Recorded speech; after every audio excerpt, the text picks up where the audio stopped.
On October 6, 2024, a woman is seen returning home from a party with her husband. Neighbors then see a physical altercation ensue between the couple before hearing the husband leave in his truck for approximately 1 hour. Following this, the wife is not heard from or seen again. Law enforcement presume her to be dead and are working hard to solve her disappearance, despite the lack of cooperation received from her husband.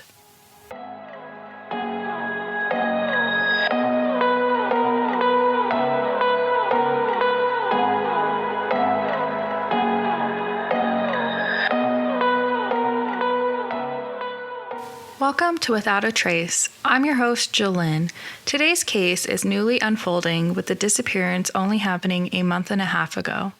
Every file holds a mystery. Every story deserves to be heard. This is Suzanne's story. Suzanne is 51 years old and is described by those who know her as a positive person. For the last 16 years, she has worked as a real estate agent for Nick's Realty Company, selling luxury homes. Suzanne met her husband while both were attending the University of Texas.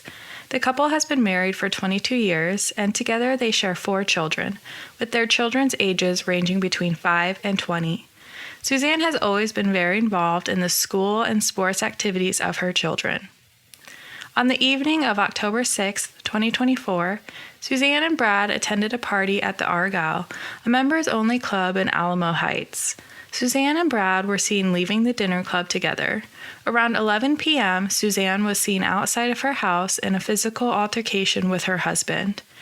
A neighbor reported seeing an argument between the couple become physical. According to the police report, the neighbor saw Brad grabbing Suzanne's upper torso area to gain control of her body. The police report continued, saying, quote, "Miss Simpson was attempting to get away from Mr. Simpson's grasp as he tried to pull her downwards." The neighbor then heard 2 or 3 screams a short time later coming from the woods across the street from their house. An hour later, Brad's truck was seen leaving, with it returning an hour or 2 later. Suzanne's mother has come forward to share that she knew of one previous physical altercation between the couple. However, she doesn't understand what happened before her daughter's disappearance.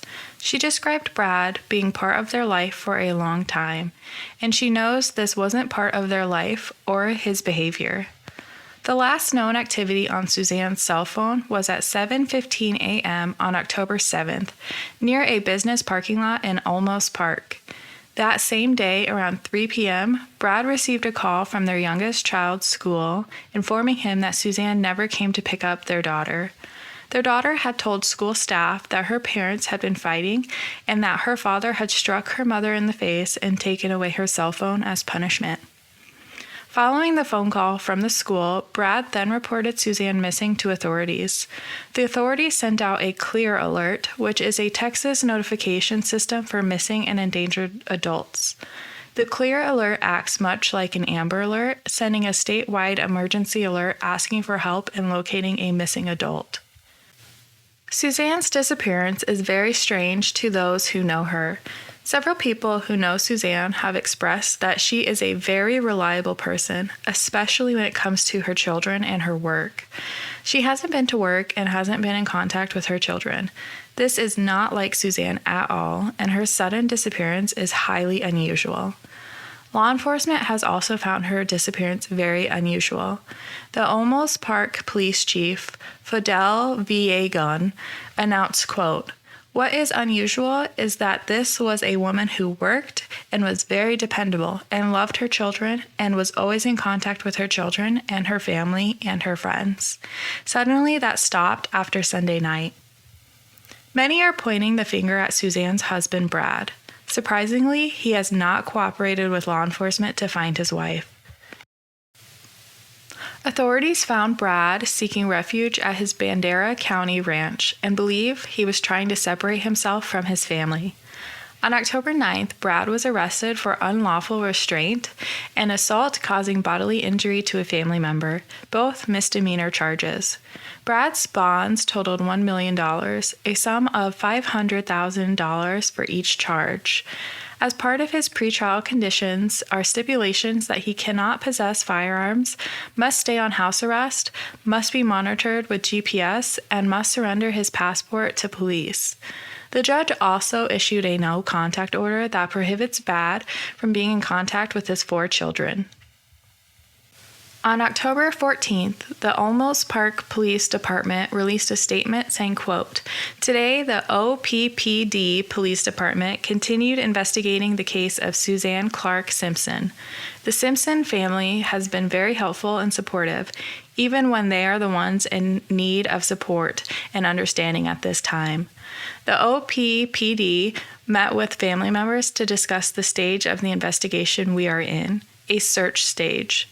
The search will be at the southeast side landfill.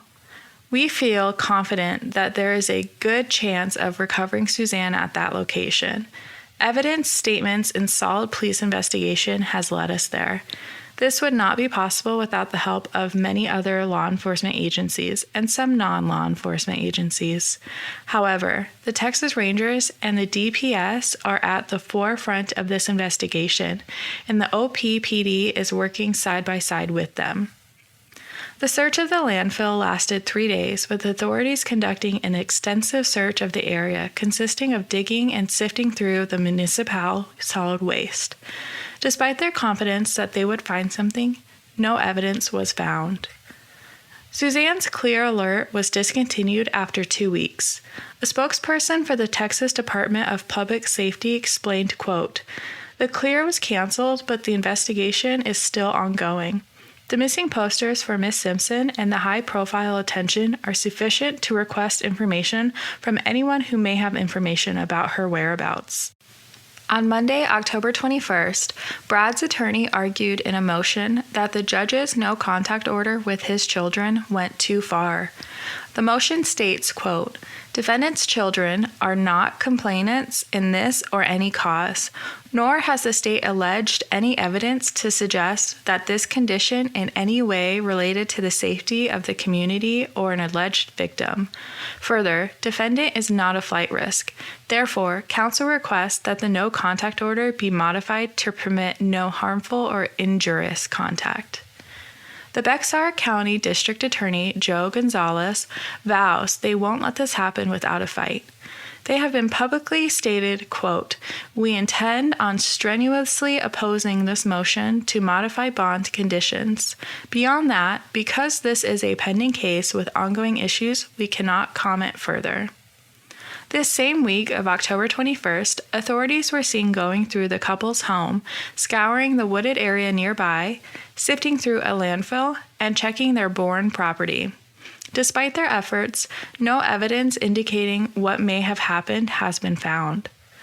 On October 22nd, 2 new charges were filed against Brad: tampering with or fabricating physical evidence and possession of a prohibited weapon, both felonies. He is also on a federal hold by the U.S. Marshals for allegedly owning an unregistered short-barreled rifle. The new charges came with an additional $500,000 bond for each charge, totaling an additional $2 million. The charges came following the discovery of an unregistered gun owned by Brad, hidden in the home of his former business partner of over 2 decades, James Cotter. According to arrest records, Brad asked James to hide his unregistered AK-47 in his home. He allegedly texted James on October 8th, saying, quote, "If you're in Bandera, can you haul ass to meet me at your house? I don't have much time." James denied that Brad asked him to hide any weapons. However, authorities brought a canine trained to detect firearms, and the dog alerted to the wall-mounted TV. Law enforcement then removed part of the wall and found Brad's unregistered AK-47 laying beside an air conditioning vent. The Department of Public Safety announced James' arrest on October 22nd. James is currently charged with prohibited weapon possession. His bond is set at $500,000, with conditions that include house arrest and an order that he surrender his passport to law enforcement. Brad's attorney has called the charges ludicrous and said the case was, quote, "theater to incapacitate him to keep him in custody." The attorney further explained, quote, "It's ludicrous that he's being held on a $2 million bond for misdemeanor cases that the state knows it can't and isn't even going to try to prove. They're not even going to file these cases. And they don't want to file these cases because if they file these cases, then all of his rights kick in. As long as these cases are unfiled, they can't urge a speedy trial." Brad's brother, Barton, took to social media to respond to Brad's attorney's response. He shared a post on Facebook which quoted Brad's lawyer calling his charges ludicrous. Barton responded to the lawyer's remarks stating, quote, "The truly ludicrous thing is that Brad refuses to cooperate with the authorities while his wife is missing, leaving his children and family in pain." According to Brad's attorney, he is currently being held in administrative segregation and is confined to a cell at least 23 hours a day. Brad pled not guilty to the charges filed against him. On Thursday, November 7th, Brad was charged with the murder of Suzanne. The judge set Brad's bond for the murder charge at $2 million. Including the murder charge and his previous charges, Brad's bond totals $5 million. During the hearing, the judge set conditions of bond should he post bail, including his previous conditions and now including undergoing routine drug testing. Suzanne's remains are believed to be somewhere in the Bandera area, where Brad headed the night of her disappearance. A convoy of DPS, Alamos Park Police Department, and BCSO vehicles were seen leaving the east side of Bexar County Jail around 1:15 p.m. on Thursday.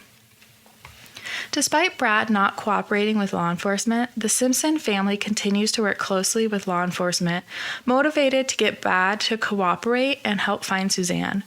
Brad's brother, Barton, posted on social media, quote, "Until Brad chooses to cooperate, we will continue to cooperate for him, as we have from the very beginning of this heartbreaking ordeal.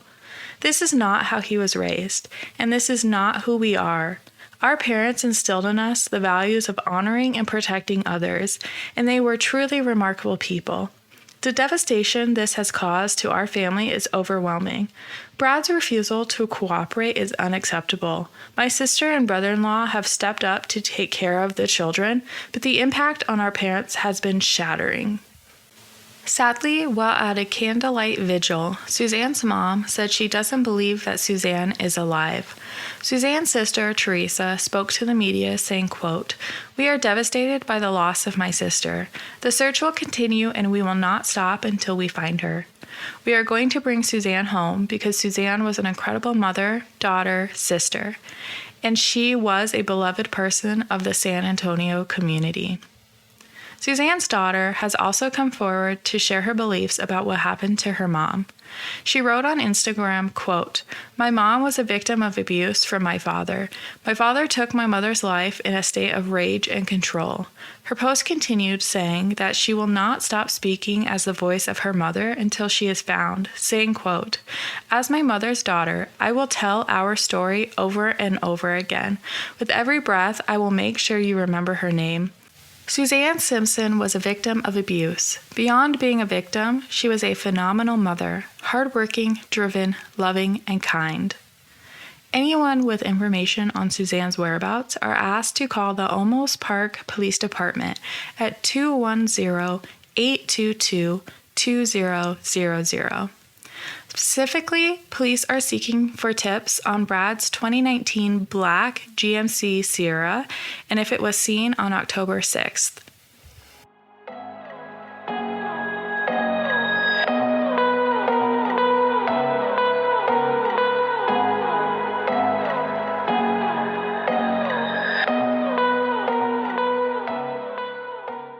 Thank you for listening to Without a Trace with your host, Jolynn. I hope you enjoyed our deep dive into Suzanne's disappearance. Please comment below what you think happened to her. If you enjoyed today's podcast, please subscribe and follow the podcast on social media. And join me next week as I dive into another case.